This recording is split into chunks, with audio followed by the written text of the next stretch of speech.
Mheshimiwa Naibu Waziri Mkuu, eneo hili tulilopo ni eneo la magereza.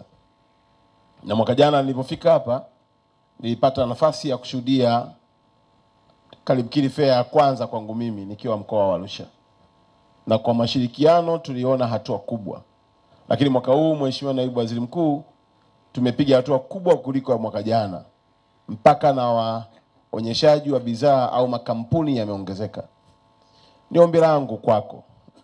Wewe ni mtu mahiri mwenye uwezo mkubwa na unaweza ukatusaidia wana Arusha kutimiza ndoto yetu. Tutamani sana eneo hili la magereza lifanyiwe mpango wa kuwa eneo la kudumu la maonyesho ya kimataifa.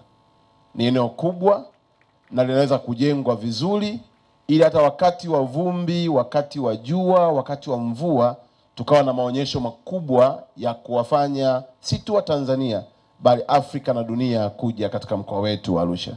Hawa ndugu zangu wamewekeza. Wakati tunapita nilikuwa nakwambia kuna mtu mmoja tu tent camp aliyotengeneza almost karibia 200 million.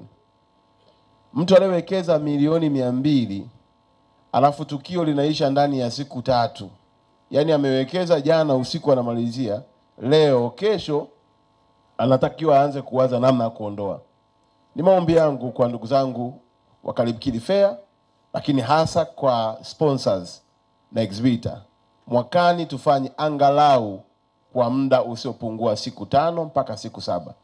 Ya kwamba tukiwekeza hii miundombinu na ujenzi unaofanywa humu ndani, tuwe na siku 7 za watu kuja kuendelea kufanya vikao, kuangalia. Na Mheshimiwa Naibu Waziri Mkuu, fikiria tu ulivyotembea pamoja na ule muda uliotumia mwingi, lakini hujamaliza hata robo ya eneo tulokuwa nalo hapa ndani.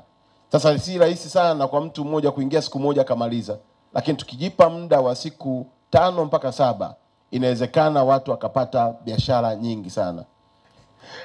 Mkitubeba vizuri sponsors, mwakani tukaifanya kwa ukubwa na wizara yetu hapa chini ya kakaangu Kitandula tukafanya siku 5 au siku 7, ni matumaini yangu makubwa tutabadilisha kabisa mtazamo na kutengeneza fursa nyingi na watu watapata pesa za kutosha.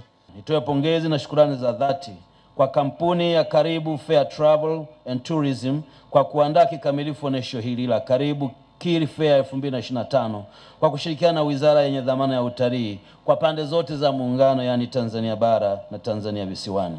Onyesho hili lina mchango mkubwa katika kuitangaza nchi yetu kwa dunia na serikali inathamini mchango wenu, wadau wote wale ambao mmejinyima ili kufanya tukio hili liweze kufanikiwa.